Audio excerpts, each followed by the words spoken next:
Cooper flight attendant সেফনারকে একটি নোটটিকে না খুলে তার পার্সে রেখে আপনি নোটটি ভালো করে দেখুন, আমার কাছে একটা বোমা আছে। এবং কুপার বলেন, miss I have a bomb in my picture.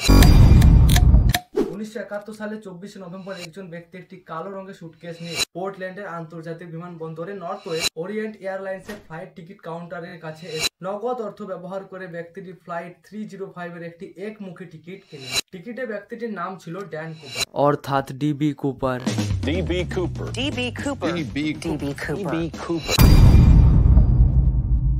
এবং প্রত্যক্ষদর্শীরা কুপারের সম্পর্কে বর্ণনা করেন, একজন ফর্সা পুরুষ, কালো চুল, বাদামি রঙের চোখ, তার পরনে একটি কালো বা বাদামি ব্যবসায়িক স্যুট, একটি সাদা শার্ট, একটি পাতলা টাই, একটি কালো রেইনকোট এবং একটি ব্রিফকেস ও বাদামি কাগজের ব্যাগ বহন করছিলেন। কুপার ফ্লাইট 305 এ উঠে পড়েন। 6 জন ক্রু সদস্য সহ captain S Scott, first officer William B, flight engineer Harold E এবং flight attendant Alice Ancock, Tina Maclo, Florence Seffner এবং 36 জন যাত্রী সহ কুপার এবং ফ্লাইট 305 দুপুর 2:50 এ পোর্টল্যান্ড ত্যাগ করে। টেক অফের কিছুক্ষণ পর কুপার ফ্লাইট অ্যাটেন্ডেন্ট সেফনারকে একটি নোট দেন। তিনি নোটটি টেলিফোন নম্বর বলে ধরেন এবং সেফনার নোটটিকে না খুলে তার পার্সে রেখে। ঠিক তখনই কুপার ঝুঁকি মেরে সেফনারকে ফিসফিস করে বলে, প্লিজ আপনি নোটটি ভালো করে দেখুন, আমার কাছে একটা বোমা আছে। সেফনার তখনই নোটটিকে খুলেন এবং কুপার নোটটিকে ক্যাপিটাল অক্ষরে লিখেছিলেন এবং কুপার বলেন, miss I have a bomb in my picture এবং আপনি আমার পাশে বসতে চান? সেফনার নোটটি কুপারকে ফেরত দেন এবং চুপি চুপি ভাবে বসে যান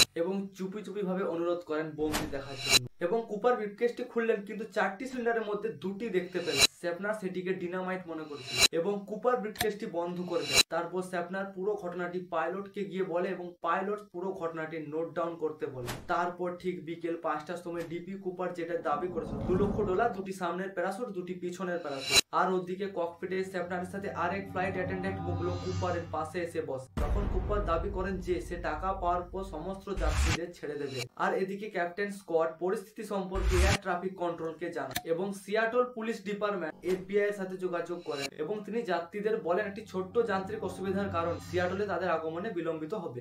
সেই সময় উত্তর পশ্চিমের প্রেসিডেন্ট ছিলেন ডোনাল্ড নাইরব। মুক্তিপণ প্রদানের অনুমোদন দিয়েছিলেন এবং সমস্ত কর্মচারীদের ছিনতাইকারীকে সহযোগিতা করতে এবং তার দাবিগুলি মেনে চলার নির্দেশ দিয়েছিল। যখন বিমানটি সিয়াটল প্রদক্ষিণ করে তখন মুগলো কুপারের সাথে চ্যাট করছিল এবং জিজ্ঞাসা করলেন যে হাইজ্যাক করার জন্য উত্তর পশ্চিম এয়ারলাইন্সই বেছে নিয়ে। তিনি হেসে উত্তর দিয়ে বলেন, আপনার এয়ারলাইন্সের প্রতি হয়তো আমার রাগ আছে, এটা বলে না, এই কারণে এই ফ্লাইটটি তার প্রয়োজনের জন্য উপযোগী। তিনি জিজ্ঞাসা করলেন তিনি কোথা থেকে এসেছেন। তিনি উত্তর দিয়ে বললেন তিনি মূলত পেনসিলভানিয়ার বাসিন্দা, কিন্তু সেই সময়ে তিনি মিনিয়াপলিসে বসবাস করছিলেন। তিনি আবারও জিজ্ঞাসা করলেন তিনি কোথা থেকে এসেছেন, কিন্তু তিনি বিরক্ত হয়ে কোনো উত্তর দিলেন।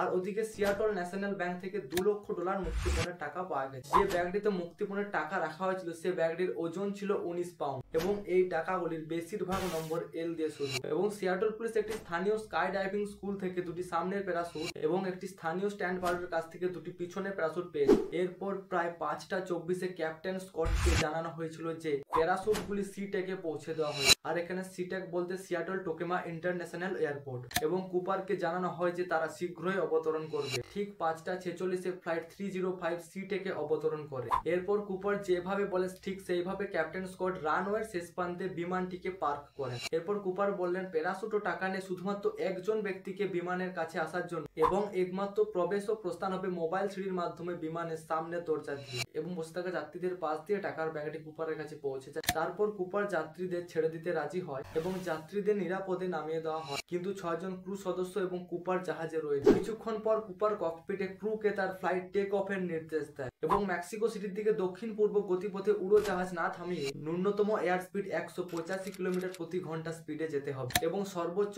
10,000 ফুট উচ্চতা। কুপার আরো উল্লেখ করেছেন যে ল্যান্ডিং গিয়ার অবশ্যই স্থাপন করা উচিত, উইন্ড ফ্লপগুলি অবশ্যই 15 ডিগ্রি নামিয়ে রাখতে হবে এবং কেবিনটি অবশ্যই চাপ মুক্ত রাখতে হবে। তারপর ফার্স্ট অফিসার রাতা জ্যাক কুপারকে জানায় যে কনফিগারেশনটি বিমানের প্রায় 1000 মাইল পর্যন্ত সীমিত করেছে, তাই মেক্সিকো সিটি প্রবেশের আগে দ্বিতীয়বার জ্বালানির প্রয়োজন হবে।